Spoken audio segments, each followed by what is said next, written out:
कल मैंने आपको अल्कोहलों के रासायनिक गुण बताए थे, जिनमें मैंने 3 प्रमुख रासायनिक गुण बताए थे। आज हम उससे आगे के रासायनिक गुण के बारे में डिस्कस करेंगे। अब सबसे पहले लेते हैं हम कि अल्कोहलों को बेंजोइलीकरण कराएंगे। अल्कोहलों का बेंजोइलीकरण, बेंजोइलीकरण कह सकते हैं हम, या फिर हम इसे कह सकते हैं सोटन बाउमान अभिक्रिया। यहाँ पर लिख देता हूँ मैं बेंजोइलीकरण अथवा सोटन बाउमान अभिक्रिया। लो हेडिंग लिख देते हैं हम, अथवा शोटन बाउमान अभिक्रिया।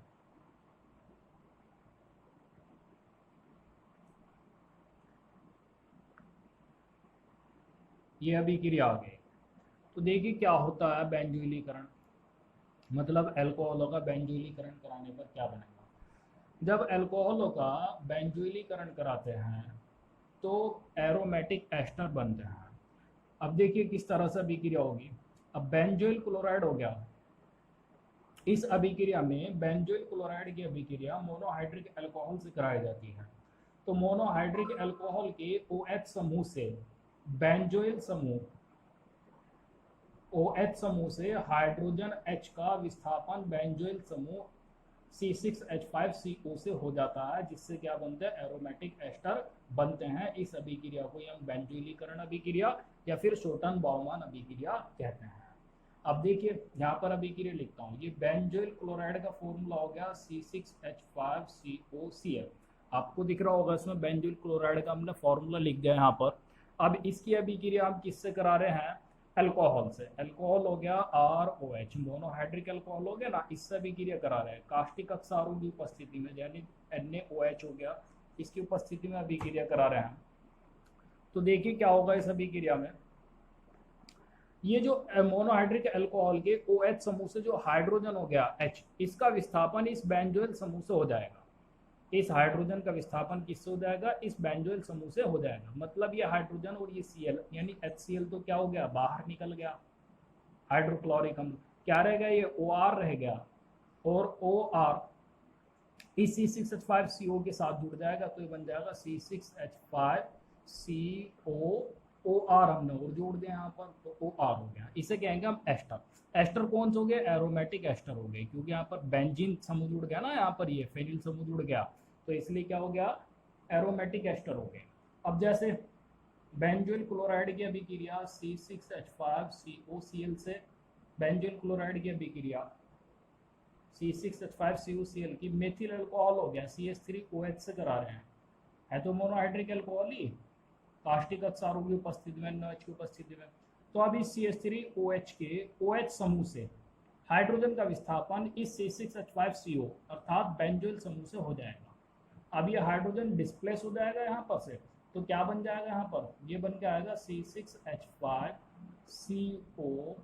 अब ये हाइड्रोजन तो डिस्प्लेस हो गया, क्या रह गया इसके स्थान पर, इस हाइड्रोजन के स्थान पर हमने जोड़ दिया C6H5CO, आगे रह गया OCH3, तो यहाँ लिख देंगे हम OCH3। फिर प्लस ये H किसके साथ जाएगा, Cl के साथ जाएगा, यानी HCl बाहर निकल जाएगा। तो अब हम इसे क्या कह सकते हैं बताइए, ये भी क्या हो गया, एक एस्टर हो गया। हम इसे कहेंगे मेथिल बेंजोएट। क्या कहेंगे इसे, मेथिल बेंजोएट, ये इसका नाम हो जाएगा। नाम भी लिख देते हैं यहाँ पर, मेथिल बेंजोएट।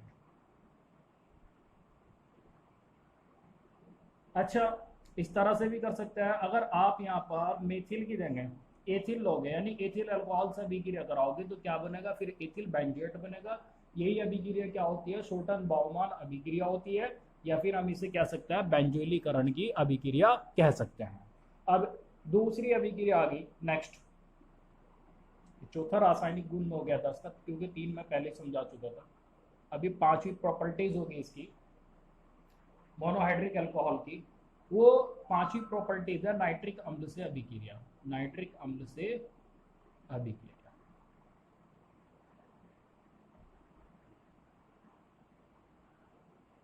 तो देखिए नाइट्रिक अम्ल से अभिक्रिया कराने पर क्या होगा, एल्किल नाइट्रेट बनते हैं। एल्किल नाइट्रेट यानी RNO3। और ये जो एल्किल नाइट्रेट होते हैं ना, ये कहलाता है अकार्बनिक एस्टर। क्या कहलाते हैं, अकार्बनिक एस्टर कहलाते हैं। अभिक्रिया कराएंगे। देखिए कैसे अभिक्रिया होगी। मोनोहाइड्रिक अल्कोहल हो गया ROH, इसकी अभिक्रिया हमने किससे करा दी, नाइट्रिक अम्ल। नाइट्रिक अम्ल हो गया HNO3, इससे अभिक्रिया करा दी। तो ये जो पूरा OH समूह हो गया, इस नाइट्रेट समूह से विस्थापित हो जाएगा, डिस्प्लेस हो जाएगा। तो यहाँ पर बन जाएगा RNO3, फिर प्लस में एक तो OH रह गया और एक H रह गया, यानी H2O बाहर निकल गया। इसे हम क्या कहेंगे, एल्किल नाइट्रेट कहेंगे। अब यहाँ पर एल्किल के स्थान पर CH3 ले सकते हो, यानी मेथिल, तो बन जाएगा मेथिल अल्कोहल। मेथिल अल्कोहल की अभिक्रिया किससे करा दी हमने, नाइट्रिक अम्ल से, HNO3 से। वही हो गया, ये नाइट्रेट समूह इस OH समूह को पूरे को डिस्प्लेस कर देगा, तो ये बन जाएगा CH3NO3, यानी हम इसे कहेंगे मेथिल नाइट्रेट कहेंगे। ये H और OH बाहर क्या निकल गया इनमें से, HOH में से, ये हो गया H2O। H और OH दोनों मिलकर क्या बाहर निकालते हैं, H2O को बाहर निकाल देते हैं। इसी तरह से यहाँ पर आप एथिल ले सकते हो, एथिल यानी C2H5OH हो गया। एथिल अल्कोहल की अभिक्रिया नाइट्रिक अम्ल यानी HNO3 से कराएंगे, तो HNO3 से अभिक्रिया कराने पर ये नाइट्रेट समूह हो गया, ये OH समूह को डिस्प्लेस कर देगा, तो क्या बन जाएगा यहाँ पर C2H5NO3, C2H5NO3, फिर प्लस में ये H और OH, यानी बाहर क्या निकल गया, ये जल के अणु यानी H2O बाहर निकल गया। क्लियर हुई यहाँ तक बात ही। अब इसी तरह से नेक्स्ट अभिक्रिया आती है बेंजीन सल्फोनिल क्लोराइड से अभिक्रिया। बेंजीन सल्फोनिल क्लोराइड से अभिक्रिया,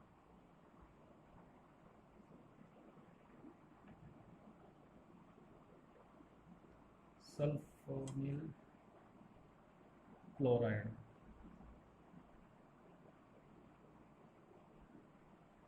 से अभिक्रिया।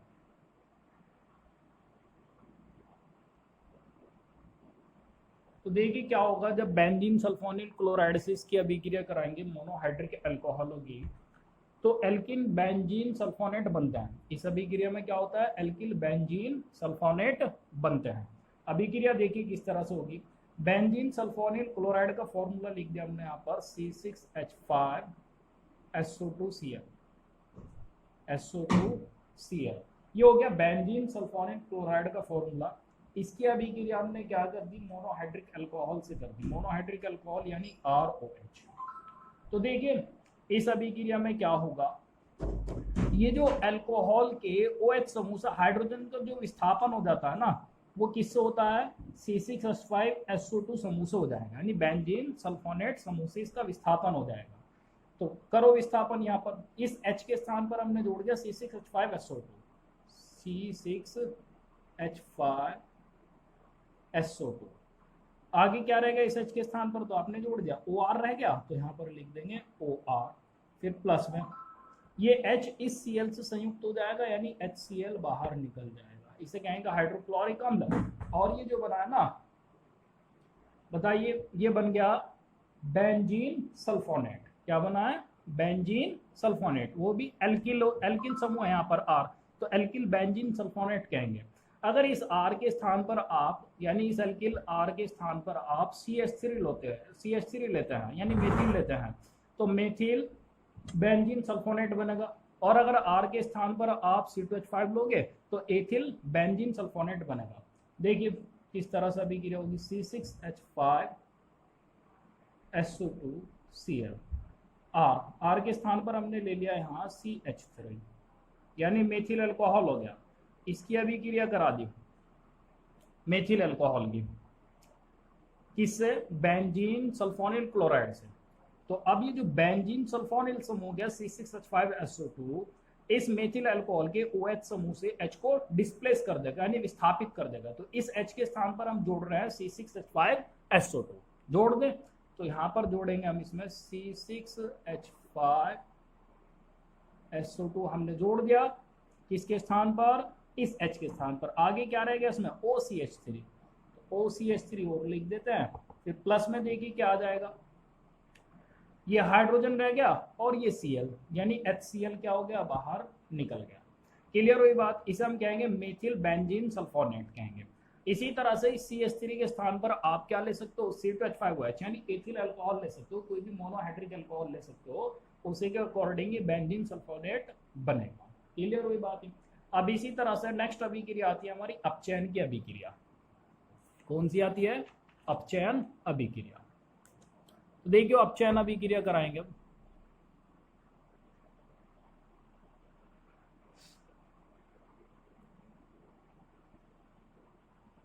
अपचयन आप जानते हो किसी पदार्थ में से ऑक्सीजन का अलग होना और हाइड्रोजन का जुड़ना, वो क्या कहलाता है, अपचयन कहलाता है। तो हम इसका जो अपचयन कराएंगे मोनोहाइड्रिक अल्कोहल का HI व लाल फास्फोरस के द्वारा इसका अपचयन कराएंगे। तो मोनोहाइड्रिक अल्कोहल का HI व लाल फास्फोरस के द्वारा अपचयन कराने पर एल्केन बनते हैं। क्या बनते हैं, एल्केन बनते हैं। HI यानी हाइड्रोजन आयोडाइड व लाल फास्फोरस के द्वारा अपचयन हो रहा है। मोनोहाइड्रिक अल्कोहल हो गया ROH, अपचयन किसके द्वारा हो रहा है, HI व लाल फास्फोरस के द्वारा। एक बात आपको ध्यान में रखनी है, जब भी आप HI व लाल फास्फोरस के द्वारा अपचयन कराते हैं तो लाल फास्फोरस P की तो उपस्थिति लेते हैं और HI से अभिक्रिया कराते हैं, ठीक है ना। और इसमें जो पार्टिसिपेट करेगा HI के 2 अणु लेंगे, HI के 2 अणु लेने पर आयोडीन यानी I2 तो बाहर निकलेगी, जिसका भी अपचयन कराओ HI व लाल फास्फोरस के द्वारा। किसी भी कार्बनिक यौगिक का जब तुम अपचयन कराते हो तो उसमें आयोडीन यानी I2 तो बाहर निकलेगी, तो इसलिए 2 की मल्टीप्लाई पहले ही कर लेना उसमें। तो ये I2 तो हमने बाहर निकाल दी इसमें। अब 2 H रह गए।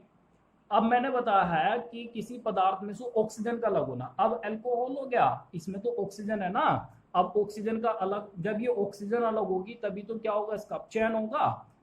आई ना बात समझ में। तो ये 2 H इस ऑक्सीजन को इस ऑक्सीजन के साथ संयुक्त हो जाएंगे, यानी H2O क्या हो जाएगा, बाहर निकल जाएगा। अब ऑक्सीजन इसमें से अलग होगी, क्या रह गया, H रह गया। यहाँ पर सिंगल बॉन्ड से H जोड़ देंगे तो R सिंगल बॉन्ड H। अगर एल्केन समूह के साथ हाइड्रोजन जुड़ता है तो उसे क्या कहते हैं, हम एल्केन कहते हैं। तो हम ये कहेंगे HI व लाल फास्फोरस के द्वारा मोनोहाइड्रिक अल्कोहलों का अपचयन कराने पर क्या होता है, एल्केन बनते हैं। यहाँ पर हम लेते हैं CH3OH यानी मेथिल अल्कोहल हो गया। मेथिल अल्कोहल का हम HI व लाल फास्फोरस के द्वारा अपचयन करा रहे हैं।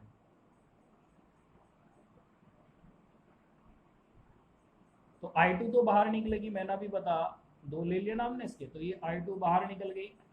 अपचयन में इसमें से ऑक्सीजन अलग हो जाएगी, वो इन दोनों हाइड्रोजन परमाणु के साथ संयुक्त होकर यानी H2O के रूप में बाहर निकल जाएगी, और यहाँ रह जाएगा CH3, एक और H जुड़ गया यानी CH4। इसे क्या कहेंगे, मेथेन। तो अगर मेथिल अल्कोहल का HI व लाल फास्फोरस के द्वारा अपचयन कराएंगे तो क्या बनेगी, मेथेन बनेगी। और अगर एथिल अल्कोहल का कराएंगे तो फिर एथेन बनेगी। देखिए एथिल अल्कोहल हो गया C2H5OH, एथिल अल्कोहल हो गया, इसका अपचयन करा देंगे HI व लाल फास्फोरस के द्वारा। लाल I2 तो बाहर निकल गया है। अभी 2 हाइड्रोजन हो गए, इस ऑक्सीजन के साथ संयुक्त होकर H2O बाहर निकल जाएगा। क्या रह जाएगा, C2H5 के साथ ही जुड़ जाएगा H, तो ये बन गया C2H6। इसे कहेंगे हम एथेन। अब आती है नेक्स्ट अभिक्रिया, अमोनिया से अभिक्रिया। इंपॉर्टेंट अभिक्रिया, एक तो अपचयन की भी इंपॉर्टेंट अभिक्रिया, बोर्ड में कई बार इसका रिपीटेशन हो चुका है। अब इसी तरह से अमोनिया से अभिक्रिया है, वो भी इंपॉर्टेंट अभिक्रिया है। अमोनिया से अभिक्रिया, अमोनिया का फॉर्मूला आप जानते हो क्या होता है, वो NH3। तो देखिए अमोनिया से अभिक्रिया कराने पर क्या होगा, यह आपको बता दूं।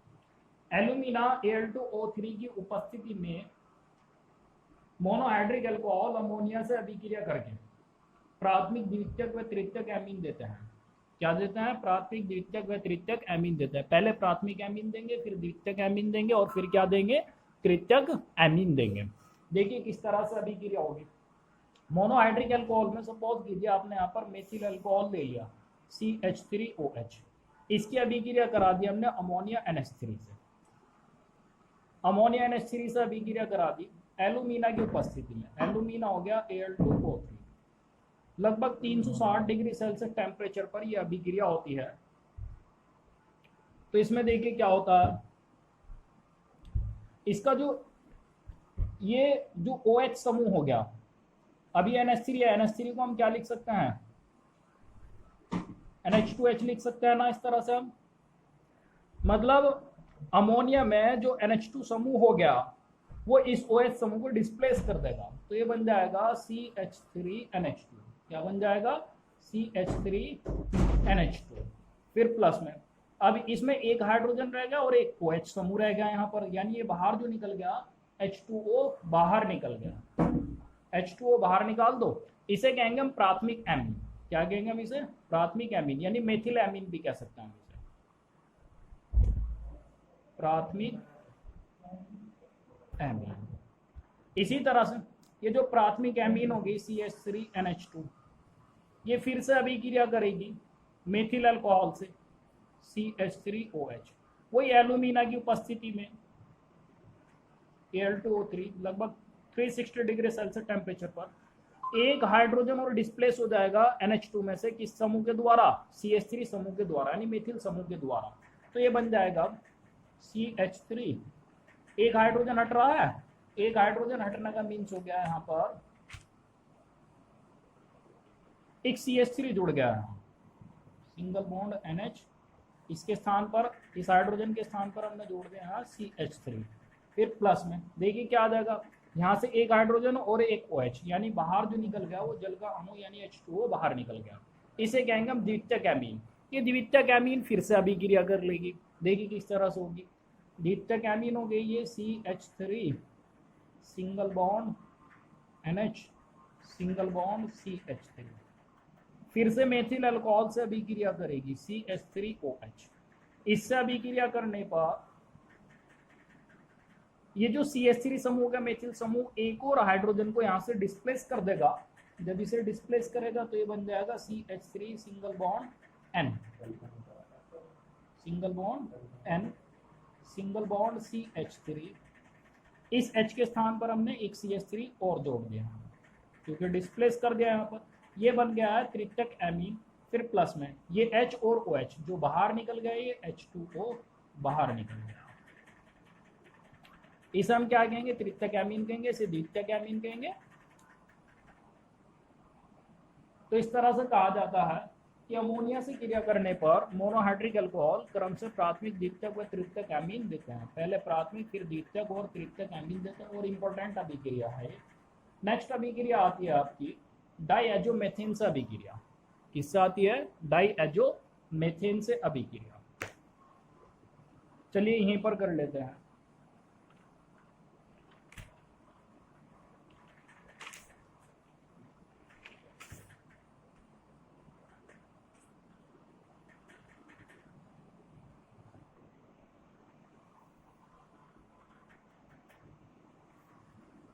डाईएजोमेथेन से अभिक्रिया,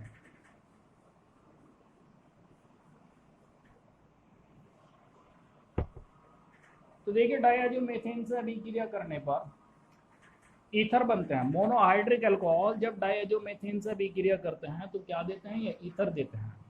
अब देखिए डाईएजोमेथेन का जो फॉर्मूला होता है वो CH2N2 होता है, इसे कहेंगे डाईएजोमेथेन। इसकी अभिक्रिया किससे करा रहे हैं हम, मोनोहाइड्रिक अल्कोहल यानी ROH से इसकी अभिक्रिया करा रहे हैं। तो क्या बनता है, मैंने अभी बताया कि ईथर बनता है। ये जो CH2 समूह हो गया इस H पर अटैक करके इसके साथ संयुक्त हो जाएगा, यानी CH3 समूह में से कन्वर्ट कर देगा, तो ये बन जाएगा R single bond O single bond CH3। फिर प्लस में देखिए क्या आ जाएगा, N2 बाहर निकल जाएगा। बड़ी सिंपल सी अभिक्रिया होगी। डाईएजोमेथेन से अभिक्रिया करने पर क्या बन गया है, ईथर बन गया ना। अगर R के स्थान पर आप मेथिल समूह लेते हो, यहाँ पर क्या लेते हैं, मेथिल समूह। देखिए कैसे, CH2N2, यहाँ पर ले लिया हमने CH3OH।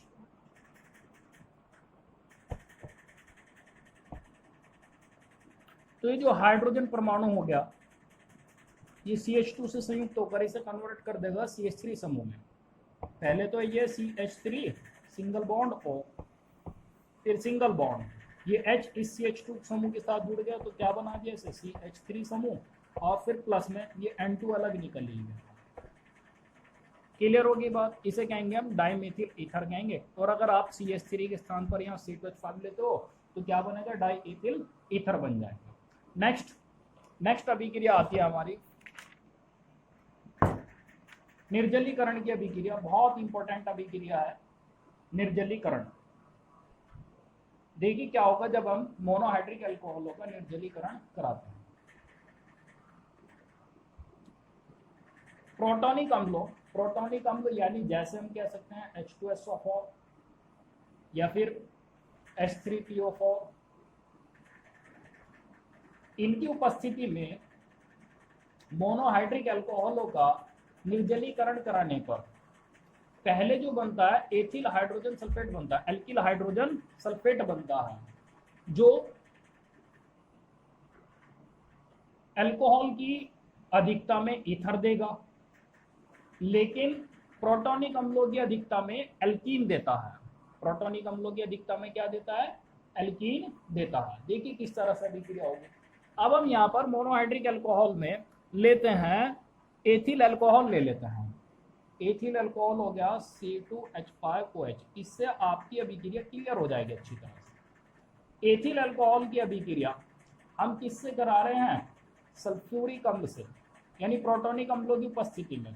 प्रोटॉनिक अम्ल यानी जैसे सल्फ्यूरिक अम्ल हो गया H2SO4, इसे क्या लिख सकते हैं, H2SO4 को HHSO4 लिख सकते हैं।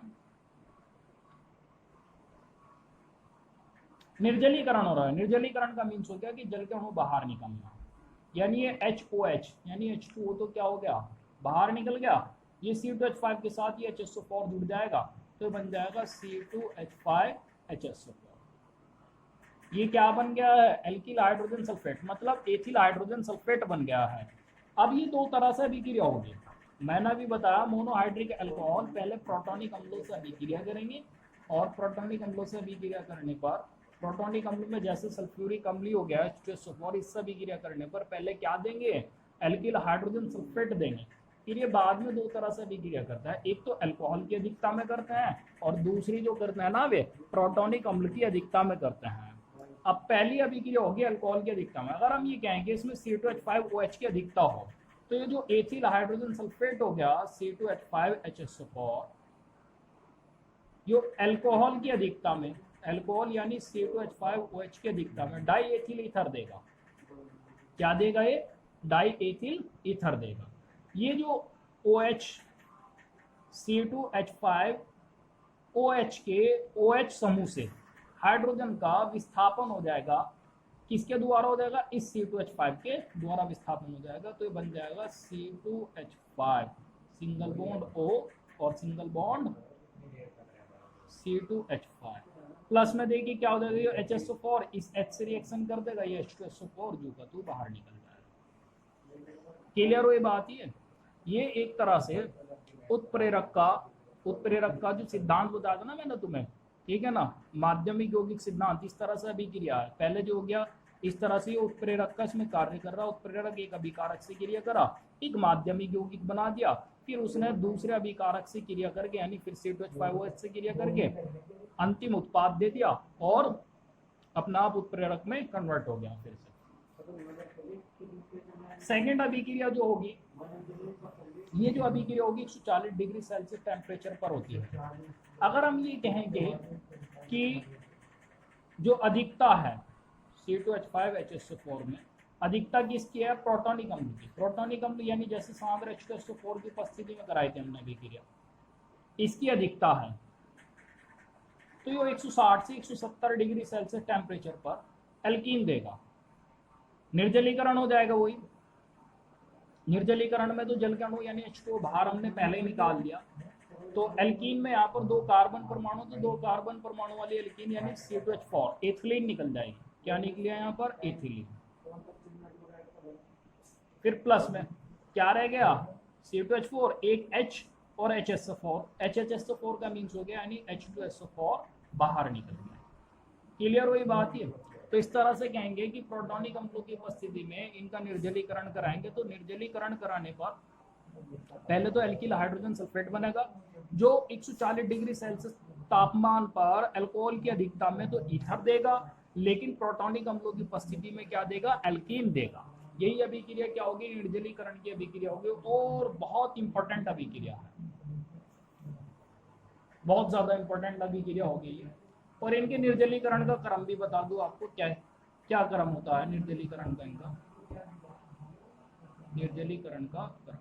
एक नंबर में क्वेश्चन आ जाता है, मोनोहाइड्रिक अल्कोहलों के निर्जलीकरण का क्रम लिखिए, इस तरह से क्वेश्चन पूछा जा सकता है। तो इसके निर्जलीकरण का क्रम हो गया तृतीयक अल्कोहल,